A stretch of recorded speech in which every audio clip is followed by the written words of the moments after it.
Hi there, I'm Greg Siskind, and today I'm going to be addressing the question, is AI going to replace lawyers? I think the answer is no, but I also think it's going to disrupt the legal profession. AI will increase the output of lawyers and will make it harder to distinguish between lawyers at firms with fewer resources and maybe a talent gap and firms that have bigger teams with lots of all-stars.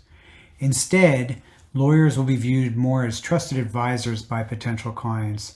They'll be expected to help guide clients through complex processes and regularly communicating with them about their cases to ensure that they feel well informed. Lawyers who are better with the human touch and have closer relationships with clients are going to thrive. Lawyers are also going to need to spend a lot of time establishing themselves as thought leaders who are in a position to give sage advice to their clients.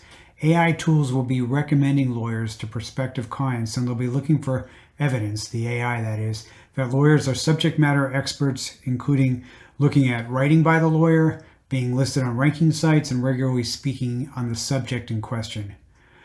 Lawyers are also going to need to demonstrate that they have the best technology, as clients will assume AI is going to generate a lot of legal documents. Who has the highest quality AI will put a law firm in a better position to attract clients than firms that are not investing in the technology. Lawyers who don't address their business models could also be in trouble. When you bill by the hour, there's not a lot of incentive to invest in AI, which simply drives down revenue for hourly billing firms. Lawyers who bill on a fixed rate basis are going to be in a better position to price competitively and become more profitable through the use of AI.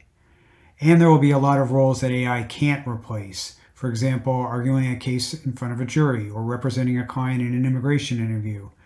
Some lawyers will be replaced by AI? Probably yes.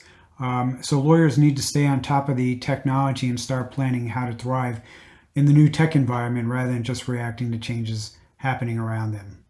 Thanks.